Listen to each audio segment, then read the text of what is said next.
Hello everyone, मैं हूं संदीप और आप देख रहे हैं डिफेक्टिव क्लासेस। आज की क्लास में हम स्टार्ट करने जा रहे हैं चैप्टर नंबर 7 कोऑर्डिनेट ज्योमेट्री। कि कोऑर्डिनेट ज्योमेट्री क्या होता है, ये नाम आपने सुना भी है और इसके बारे में पढ़ा भी है। ये क्लास 9th में आप पढ़ के आए थे। मैं आपको थोड़ा रिवाइज करवा देता हूँ। क्लास 9th में आपने ग्राफ के बारे में पढ़ा था कि एक लीनियर इक्वेशन से हम ग्राफ कैसे ड्रॉ करते हैं x y. The point of intersection of x-axis and y-axis is known as origin. इसको हम क्या बोलते थे? Origin. And the coordinate of the origin is 0, 0. इसके कोऑर्डिनेट क्या होते थे? 0, 0. अब ये कोऑर्डिनेट क्या होते हैं? लेट सपोज ये कोई पॉइंट है जिसके कोऑर्डिनेट है x और y। अब ये x और y है क्या? x क्या है? Distance of the point from the y coordinate. ठीक है, यानी कि y एक्सिस से जो डिस्टेंस है पॉइंट की वो क्या है? x। यानी कि ये सारी डिस्टेंस क्या होगी? x एक्सिस पे होगी, यानी कि ये x को रिप्रेजेंट करेगी।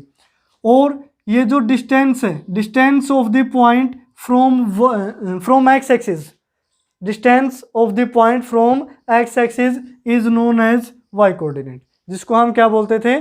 y coordinate. अब जो x एक्सिस का कोऑर्डिनेट था, लेट सपोज अगर x y की जगह हम यहाँ 2 और 3 भी ले लें इसके कोऑर्डिनेट, तो ये जो 2 है ये किसकी वैल्यू है? अब्सिसा की। यानी कि x कोऑर्डिनेट के पॉइंट को क्या बोला जाता था? अब्सिसा। और y कोऑर्डिनेट को क्या बोला जाता था? ऑर्डिनेट। क्या बोलते थे? ऑर्डिनेट। यानी कि ये 3 क्या है? ऑर्डिनेट की वैल्यू है, 2 क्या है? अब्सिसा की वैल्यू है। अब्सिसा यानी कि x एक्सिस पे क्या वैल्यू है और y एक्सिस पे क्या वैल्यू है। और इस कंप्लीट को क्या बोलते थे? ये जो 2 और 3 लिखा है इसको हम बोलते थे कोऑर्डिनेट। यानी कि ये प्रीवियस चीज़ें हैं, 9th क्लास में आप ऑलरेडी पढ़ चुके हैं कि ये x का पॉजिटिव एक्सिस होता है, यहाँ x डैश यानी कि x नेगेटिव होता है, y डैश यहाँ y नेगेटिव होता है और ऊपर y क्या होता है? पॉजिटिव होता है। अब टोटल प्लेन को 4 पार्ट्स में डिवाइड करते हैं ये axis, first, second, third, fourth. अब कहाँ पॉजिटिव है? यहाँ x positive, y positive, x negative, y negative. यानी कि कार्टेशियन प्लेन पे आपने इस पॉइंट को कैसे पॉइंट आउट करना है वो चीज़ हम पढ़ चुके हैं। उसके बाद देखिए जो क्लास 10th में आपने पढ़ना है, ये क्लास 9th की चीज़ें थी जो आप ऑलरेडी स्टडी कर चुके हैं, काफ़ी इजी है। अब क्लास 10th में आप पढ़ोगे डिस्टेंस बिटवीन 2 पॉइंट्स, जो चैप्टर नंबर 7 का फर्स्ट टॉपिक है। मैं यहाँ लिख देता हूँ, डिस्टेंस बिटवीन 2 पॉइंट्स। अब 2 पॉइंट्स के बीच की डिस्टेंस आपने फाइंड आउट करनी है और उसके लिए आप क्या तरीका यूज करोगे वो देखिए। लेट सपोज मैं ये 2 एक्सिस ले लेता हूँ, ये एक्स एक्सिस है, ये y axis, x dash axis, y dash axis. अब यहाँ से ये पॉइंट क्या होता है? ओ, यानी कि ओरिजिन 0, इसकी वैल्यू क्या है? 0। लेट सपोज यहाँ पॉइंट 1 है, ये 2 है, नेक्स्ट 3, ये 4, ये 5, 6। चलो एक और लिख लेते हैं, ये पॉइंट 7 है। इसी तरह y पे पॉइंट 1 है, पॉइंट 2 है, पॉइंट 3, पॉइंट 4, पॉइंट 5 और ये पॉइंट 6 और ये पॉइंट 7। अब देखिए हो सकता है कि बोर्ड पे इनके बीच का गैप सही ढंग से ना आया हो, कि ये गैप है जो कम ज़्यादा हो गया हो, लेकिन आप चीज़ों को समझे कि एज इट इज़ आप ग्राफ ड्रॉ करेंगे। अब यहाँ से मैं कुछ पॉइंट ले लेता हूँ। लेट सपोज ये मैंने यहाँ पॉइंट लिया जिसकी वैल्यू है 2, 1। इस पॉइंट की वैल्यू क्या है? 2, 1। यानी कि x एक्सिस की यहाँ वैल्यू 2 है और y एक्सिस की वैल्यू क्या है? 1। और इस पॉइंट को हमने नाम दिया पॉइंट A। इसी तरीके से हमने एक दूसरा पॉइंट लिया, लेट सपोज जो y की वैल्यू है वो 5 है और z की वैल्यू भी 5 है, यानी कि 5 और 5, ये यहाँ से हमने पॉइंट लिया। पॉइंट की नेमिंग है B और वैल्यू है 5 और 5, यानी कि B पॉइंट के कोऑर्डिनेट क्या है? 5 और 5। अब क्वेश्चन इस टाइप से आएगा कि find the distance between A B. A के कोऑर्डिनेट गिवन होंगे, बी के कोऑर्डिनेट गिवन होंगे, हमें ए बी के बीच की डिस्टेंस निकालनी है। अब देखिए डिस्टेंस निकालने के लिए draw perpendicular line on x axis from A से हम एक परपेंडिकुलर लाइन ड्रॉ करते हैं, किस पे? एक्स एक्सिस पे। इसी तरह बी से एक परपेंडिकुलर लाइन ड्रॉ करते हैं इसी तरह एक्स एक्सिस पे, अब ये भी क्या होगी 90 डिग्री होगी। अब ये 90 डिग्री है। इसी तरीके से ए पॉइंट से इस लाइन के ऊपर हम एक और परपेंडिकुलर ड्रॉ कर लेते हैं इस तरीके से। या तो आप ये बोल सकते हैं कि ये परपेंडिकुलर है, या फिर ये बोल सकते हैं कि हम एक्स एक्सिस के पैरेलल एक लाइन ली है, क्योंकि हमें ए बी डिस्टेंस निकालनी है। ऐसे तो बता नहीं सकते कि मेजर किया और बता दिया, बिना मेजर किए आप कैसे फाइंड आउट करोगे, वो चीज़ें देखें। उसके बाद ए और बी पॉइंट को मिला दीजिए, ए और बी पॉइंट को हमने मिला दिया। अब यहाँ से देखिए ये भी परपेंडिकुलर हैं, ये भी परपेंडिकुलर हैं और ये भी परपेंडिकुलर हैं। ये सारे जो एंगल हैं ये क्या है 90 डिग्री हैं। ये मैं आपको बता चुका हूँ, क्योंकि ये जो लाइन हमने ली थी बी से, इसको एक पॉइंट नाम देते हैं सी है, लेट सपोज ये डी है, ये ई है। अब नेमिंग में थोड़ा आसान होगा कि जो बी ई लाइन है, बी ई लाइन है वो परपेंडिकुलर है एक्स एक्सिस के। सेम इसी तरह जो ए डी लाइन है वो भी परपेंडिकुलर है एक्स एक्सिस के, ठीक है। और जो ए सी लाइन है वो परपेंडिकुलर है कंप्लीट कौन सी लाइन के, बी ई लाइन के। इस तरीके से ये हमने अपनी तरफ से सपोज किया है, यानी कि एक्स एक्सिस के पैरेलल ड्रॉ करोगे तो इसके तो क्या होगी, परपेंडिकुलर ही होगी। अब यहाँ देखिए इन ट्रायंगल या फिर इन राइट एंगल ट्रायंगल हम लिख सकते हैं, in right angle triangle A B C. अब ए बी सी हमारी क्या हो गई, राइट एंगल ट्रायंगल, क्योंकि एक जो एंगल सी है वो क्या है 90 डिग्री का है। दिस मीन्स ये राइट एंगल ट्रायंगल है। अब राइट एंगल ट्रायंगल में जब आप पाइथागोरस थ्योरम का यूज करते हो, बाय यूजिंग पाइथागोरस थ्योरम, अब पाइथागोरस थ्योरम के अकॉर्डिंग हम क्या बोल सकते हैं कि जो ए बी का स्क्वायर होगा, ए बी यानी कि हाइपोटेन्यूज का स्क्वायर होगा, वो किसके इक्वल होगा, base square plus perpendicular square, यानी कि बी सी का स्क्वायर। यानी कि जो ए बी की डिस्टेंस का अगर हम स्क्वायर करें वो किसके इक्वल आएगा, ए सी की डिस्टेंस का स्क्वायर प्लस बी सी की डिस्टेंस का स्क्वायर। अब देखिए डायरेक्ट हम ए बी की डिस्टेंस तो निकाल नहीं सकते, अगर हमें ए सी की डिस्टेंस निकालनी हो तो हम कैसे निकालेंगे, ए सी किसके इक्वल होगा, ए सी में देखिए अब यहां से देखिए ओरिजिन से और यहां तक, ओरिजिन से यहां तक, यानी कि ये हमने ओ पॉइंट लिया है। ओ ई की वैल्यू क्या है, ओ ई की वैल्यू यानी कि 5 यूनिट है, 0 से 5, क्योंकि ये पॉइंट कितना है 5 है, तो दिस मीन्स ये कितनी डिस्टेंस हुई 5 यूनिट। और ओ डी की डिस्टेंस कितनी है, ओ डी, अब ये डी पॉइंट 2 है तो ये डिस्टेंस कितनी हुई 2 यूनिट। लेकिन हमें किसकी डिस्टेंस निकालनी है, ए सी, और ए सी की डिस्टेंस किसके इक्वल है, डी ई के। ए सी की डिस्टेंस किसके इक्वल है, डी ई के, क्योंकि दोनों पैरेलल लाइन्स हैं और इनकी डिस्टेंस भी क्या होगी, इक्वल होंगी। ये आपको साफ साफ दिखाई दे रहा होगा कि the distance between two parallel lines is always equal, यानी कि जो ए डी पैरेलल है सी ई के, यहाँ से देखिए जो ए डी है पैरेलल है सी ई के, ए डी और सी ई पैरेलल हैं तो इनके बीच की जो डिस्टेंस है वो भी क्या रहेंगी, इक्वल। अब इनके बीच की डिस्टेंस क्या है, ए सी और डी ई, तो हम क्या बोल सकते हैं कि जो ए सी और डी ई है दोनों क्या होंगी, इक्वल होंगी। अब डी ई की वैल्यू कैसे निकालोगे, डी ई की वैल्यू, अब टोटल ये 5 थी, ओ ई में से ओ डी यानी कि 2 माइनस कर दोगे तो 5 - 2 कितना आया 3 यूनिट। दिस मीन्स मैं यहाँ ए सी की वैल्यू लिख लेता हूँ, ए सी की वैल्यू क्या आएगी 3 यूनिट। तो ए सी की डिस्टेंस हमने इस तरीके से निकाल लेनी है। उसके बाद हमें बी सी की डिस्टेंस चाहिए, बी सी की डिस्टेंस, अब देखिए बी से लेके और ई तक की डिस्टेंस कितनी है। अब एक तो हमने ए सी की डिस्टेंस ली, उसके बाद देखिए बी ई की डिस्टेंस, बी ई की डिस्टेंस कितनी है 5 यूनिट, क्योंकि ये 0 से 5 है। ध्यान से देखें वाई का कोऑर्डिनेट कितना है 5, वाई कोऑर्डिनेट की वैल्यू क्या है 5, तो बी ई की वैल्यू क्या हुई 5 यूनिट। उसके बाद हमें सिर्फ बी सी की वैल्यू निकालनी है, तो सी ई की वैल्यू क्या है, सी ई कितना होगा। अब सी ई है क्या, distance between two parallel line A C and D E, A C parallel है डी ई के। अब ये दोनों लाइनें पैरेलल हैं तो जितनी ए डी होगी उतनी ही क्या होगी सी। ए डी की वैल्यू कितनी है, 0 से 1 है ये पॉइंट, दिस मीन्स 1 यूनिट है, तो सी ई की भी वैल्यू क्या होगी, ये जो इतना सा सी है उसकी वैल्यू भी क्या होगी, 1 यूनिट होगी। इतना समझ में आया, ये कितनी वैल्यू हुई, 1 यूनिट।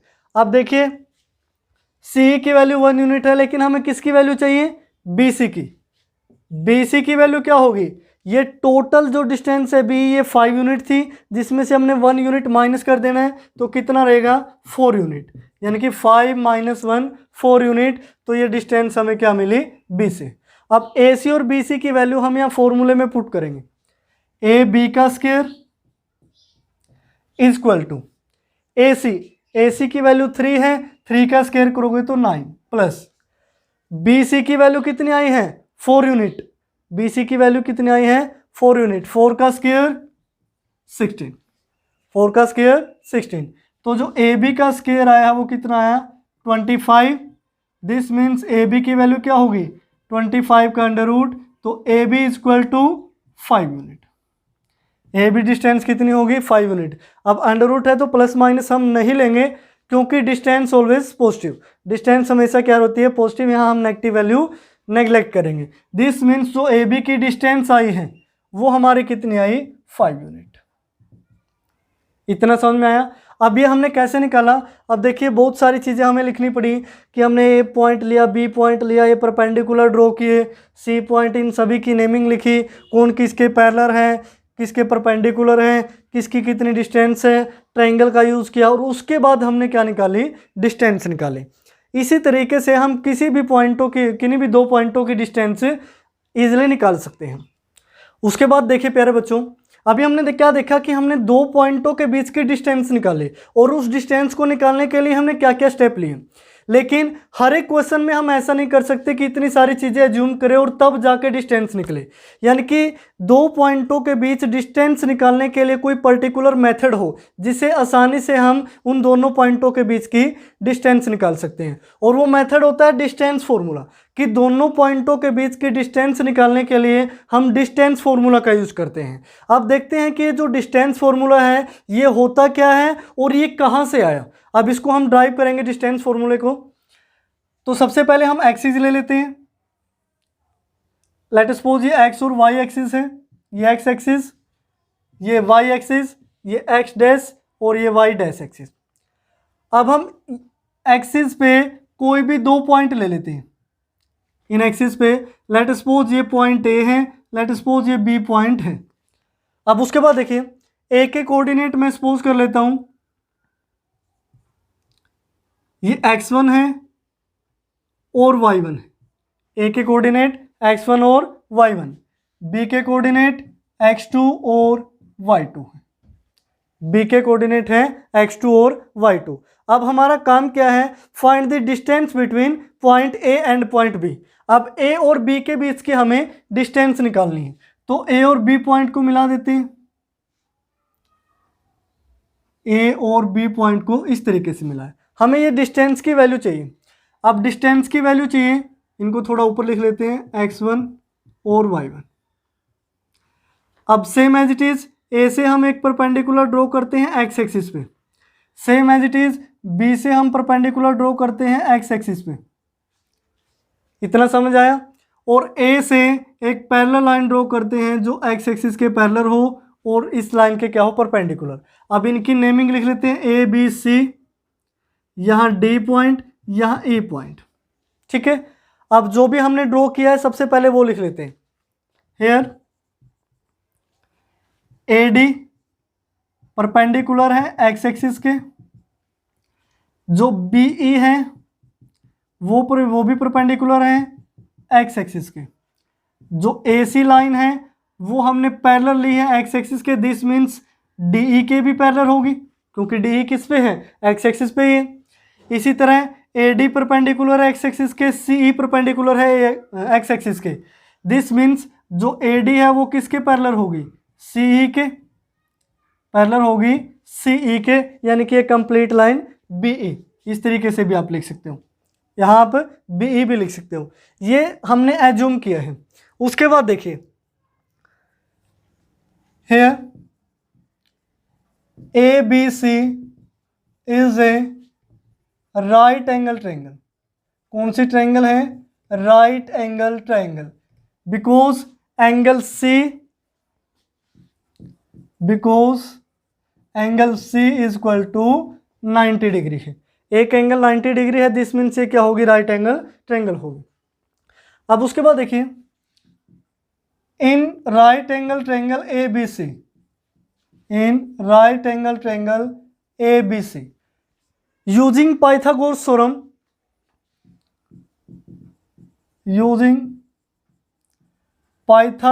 थ्योरम, हम क्या लिख सकते हैं?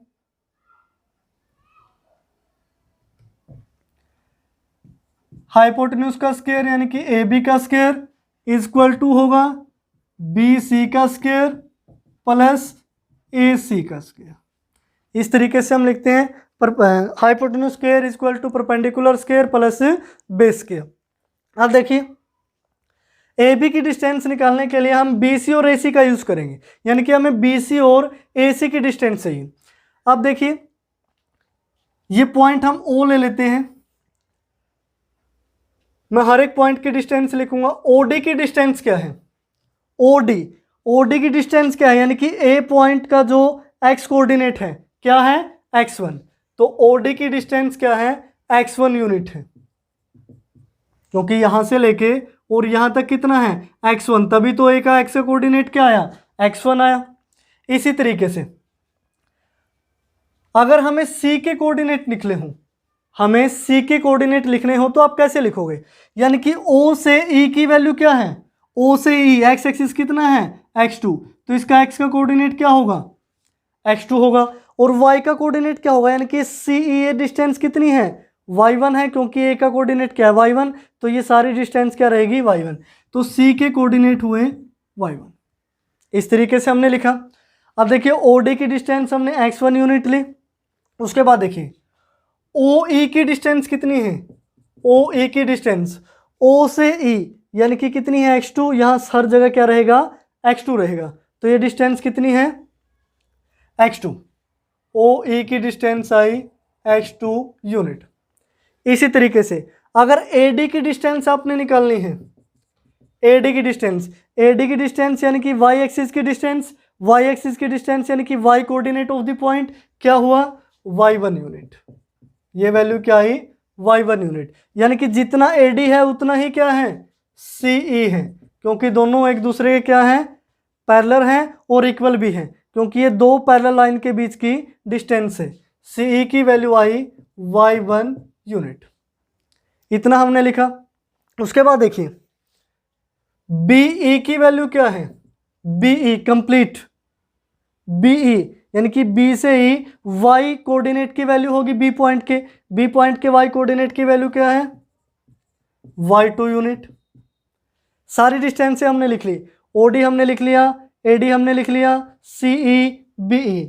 अब AC और देख लीजिए, AC डिस्टेंस कितनी होगी? A से C, यानी कि अगर OE में से मैं OD घटा दूं, क्योंकि जो AC है वो किसके इक्वल है? DE के। ये अभी मैंने पहले भी बताया था, because the distance between two parallel lines is always equal. तो AC की वैल्यू क्या होगी?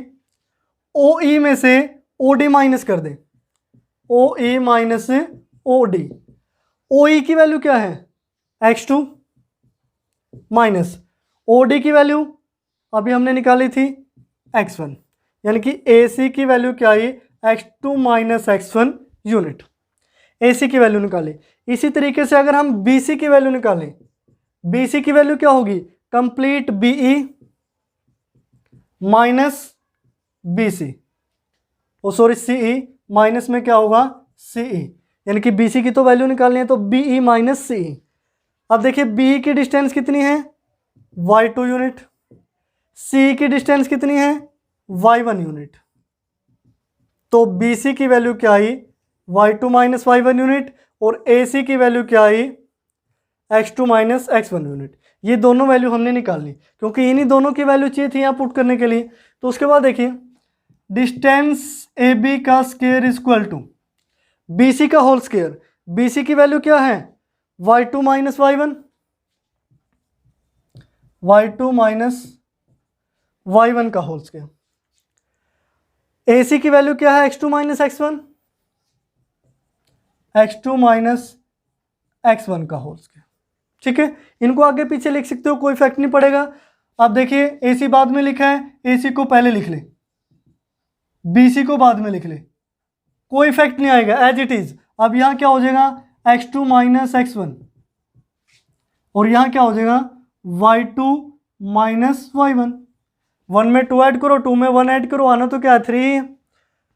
अब देखिए AB का स्क्वायर किसके इक्वल होगा, ये AB का होल स्क्वायर है, राइट साइड जाएगा तो किस में चेंज होगा, अंडर रूट में, यानी कि under root x2 minus x1 का whole square plus y2 minus y1 का होल स्क्वायर। इस तरीके से हम क्या निकालते हैं, डिस्टेंस निकालते हैं किन्हीं भी दो पॉइंटों के। अब पहले मैंने इन कोऑर्डिनेट में क्या लिए थे, डिजिट में वैल्यू ली थी। अब डिजिट में तो वैल्यू चेंज होती रहती है, सभी के लिए काम नहीं करेगा। हमें एक पर्टिकुलर फॉर्मूला चाहिए था जो हर एक पॉइंट पे काम करे। तो वो पर्टिकुलर फॉर्मूला क्या है, ये है, इसी को हम क्या नाम देते हैं, डिस्टेंस फॉर्मूला। यही क्या है, डिस्टेंस फॉर्मूला, हिंदी में जिसको हम बोलते हैं दूरी सूत्र। हिंदी मीडियम वाले अगर कोई स्टूडेंट देख रहे हैं तो यही हमारा क्या है, दूरी सूत्र है, डिस्टेंस फॉर्मूला है। तो इस तरीके से एक बार दोबारा से मैं रिवाइज करवा देता हूँ। दो पॉइंट थे ए बी, सबसे पहले हमने ए से परपेंडिकुलर ड्रॉ किया, बी से परपेंडिकुलर एक्स एक्सिस पे, यानी कि जो भी हमने ड्रॉ किया है या जो पैरेलल है वो सारी चीज़ें हमने लिखी। क्यों इक्वल है उसका रीज़न मैंने बताया। उसके बाद ये सारी डिस्टेंसें लिखी। सारी डिस्टेंसें क्यों लिखी, क्योंकि हमें ए सी और बी सी की डिस्टेंस निकालनी है, चाहे आप कैसे करके भी निकालें। ए सी और बी सी की डिस्टेंस हमने निकाली, स्टेप वाइज मैंने आपको बताया। उसके बाद इन ट्रायंगल ए बी सी में पाइथागोरस थ्योरम का यूज़ किया। ए बी का स्क्वायर यानी कि हाइपोटेन्यूज का स्क्वायर, ए सी यानी कि base square plus perpendicular square. तो बेस की वैल्यू रखी, परपेंडिकुलर की वैल्यू रखी। उसके बाद हमें क्या मिली, ए बी की डिस्टेंस। तो इस तरीके से आप किन्हीं भी दो पॉइंटों के बीच की डिस्टेंस निकाल सकते हैं। तो मैं एक एग्जांपल आपको देता हूँ। लेट सपोज यहाँ ए की वैल्यू है 3, 4। लेट सपोज यहाँ बी की वैल्यू है 5 और 6। ये कोई दो पॉइंट है और आपसे बोल रहा है कि find the distance between A B. तो आप ए बी की डिस्टेंस कैसे निकालोगे, अब किन्हीं को भी आप x1 x2 और y1 y2 मान सकते हैं। अब मैंने सपोज किया कि x1 है, ये y1 है, ये x2 है, ये y2। ठीक है, फॉर्मूला क्या कहता है, x2 माइनस x1 का होल स्क्वायर, और कंप्लीट के क्या है, under the root. x2 minus x1 यानी कि 5 माइनस 1 और सॉरी 3, 5 माइनस 3 का whole square plus y2 minus y1 6 minus 4 का होल स्क्वायर कंप्लीट। उसके बाद देखिए 5 माइनस 3 का होल स्क्वायर, 5 माइनस 3 2 का स्क्वायर 4, 6 माइनस 4 2 का स्क्वायर 4। तो ये क्या हो गया, अंडर रूट 8 यूनिट। ये डिस्टेंस क्या होगी, अंडर रूट 8 यूनिट। अब इसी को देखिए, अब मैंने इसको x1 y1 लिया था, ऊपर वाले को x2 y2। अगर कोई स्टूडेंट चेंज कर लेता है कि इसको तो x1 y1 ले लिया और इसको x2 y2 ले लिया, अब देखते हैं इसमें क्या इफेक्ट आता है। अब देखिए x2 माइनस x1 यानी कि 3 माइनस 5 हो जाएगा अंडर द रूट। अब 5 माइनस 3 था तो यहाँ क्या हो गया, 3 माइनस 5। अब होना तो स्क्वायर ही है, 3 माइनस 5 का होल स्क्वायर प्लस यहाँ से क्या होगा, y2 माइनस y1 तो 4 माइनस 6 का होल स्क्वायर, 4 माइनस 6 का होल स्क्वायर। अब देखिए 3 माइनस 5 माइनस 2 का जब स्क्वायर करोगे तो फिर भी क्या आएगा, +4। कितना आएगा, +4 प्लस 4 माइनस 6 माइनस 2 का स्क्वायर +4 अंडर द रूट, तो 4 under the root 8 unit distance. यानी कि कोई इफेक्ट नहीं पड़ेगा, आप किसी को भी x1 y1 और x2 y2 ले सकते हैं, ऊपर वाले पेयर को भी नीचे वाले पेयर को भी। तो इस तरीके से इजीली आप 2 पॉइंट के बीच की डिस्टेंस निकाल सकते हैं बाय यूजिंग डिस्टेंस फॉर्मूला। तो आज की क्लास में फिलहाल इतना ही, देखते रहिए de facto classes. We'll be right back.